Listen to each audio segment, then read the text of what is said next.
10 रुपयांचा पेन घ्यायला म्हणून दुकानात आलेला व्यक्ती काही क्षणातच सोन्याची चेन ओढून फरार झाला।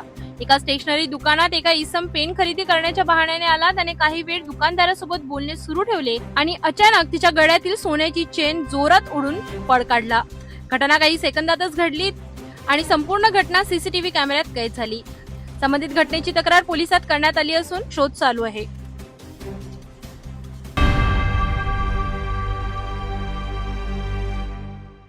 लखनौच्या तेलीबागी परिसरातील सैनिक नगर मध्ये एक धक्कादायक प्रकार घडला। एक डिलिव्हरी बॉयला केवळ पहिल्या मजल्यावर सामान पोहोचवण्यास नकार दिल्यामुळे मारहाण करण्यात आली। ही मारहाण करणारा व्यक्ती जेल विभागाचा अधिकारी असल्याची माहिती समोर आली आहे। संपूर्ण घटना कैद झाली असून व्हिडिओ सध्या सोशल मीडियावर जोरदार व्हायरल होत आहे। डिलिव्हरी बॉयने वर येण्यास नकार दिला, त्यामुळे संतप्त झालेल्या इसमाने त्याला बेदम मारहाण केली। या प्रकरणी पोलीस अधिक तपास करीत आहेत।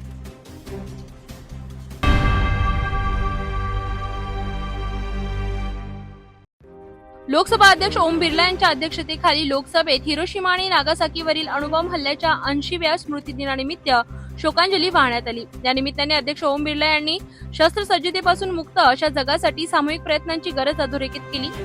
अणुशस्त्रांचा अंत करून जागतिक शांतता आणि सौहार्द प्रस्थापित करण्याचा निर्णय त्यांनी व्यक्त केला। विश्व को परमाणु बम के विनाशकारी दुष्प्रभावों से अवगत कराया था।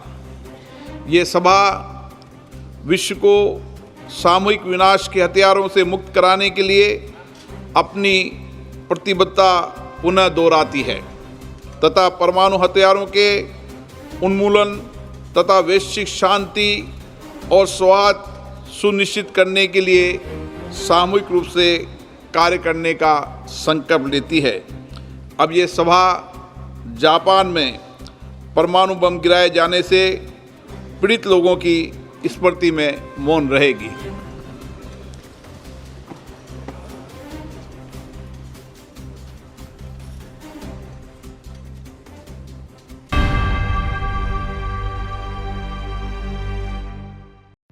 चीनने आता युद्धाच्या मैदानावर तंत्रज्ञानाची एक धडकी भरवणारी झलक दाखविली आहे। चीनच्या पीपल्स लिबरेशन आर्मीने चक्क लांडग्याच्या रूपाचा रोबोट आता त्यांच्या सैन्यात सहभागी झाला आहे। या रोबोट लांडग्याचा वापर नुकत्याच झालेल्या युद्ध सरावावर करण्यात आला। हा रोबोट एका मिनिटाला तब्बल 60 गोळ्या झाडतो, म्हणजेच एका सेकंदाला एक गोळी। विशेष म्हणजे हा लांडगा उंच डोंगर, बर्फांची जमीन आणि कठीण भागातही आरामात चालतो।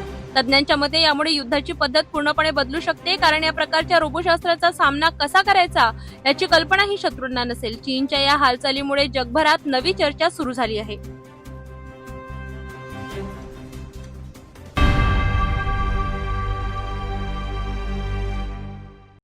भारताचे राष्ट्रीय सुरक्षा सल्लागार अजित डोभाल सध्या रशियाच्या दौऱ्यावर असून त्यांनी राष्ट्राध्यक्ष व्लादिमीर पुतिन यांची भेट घेतली। सध्या अमेरिकेने रशियन तेलावर टॅरिफ लावण्याच्या धमक्या दिल्या आहेत। अशा पार्श्वभूमीवर ही भेट अत्यंत महत्त्वाची मानली जाते। डोभाल यांनी रशियाचे deputy defence minister Alexander Fomin यांच्या सोबतही चर्चा केली। या भेटीत S-400 संरक्षण प्रणालीची जलद डिलिव्हरी, ऊर्जा सहकार्य आणि तेल आयात यावर सखोल चर्चा झाली। भारत आणि रशियामधील रणनीती भागीदारी अधिक मजबूत करण्यासाठी ही भेट महत्त्वपूर्ण ठरणार आहे। यामुळे अमेरिका अस्वस्थ होण्याची शक्यता आहे।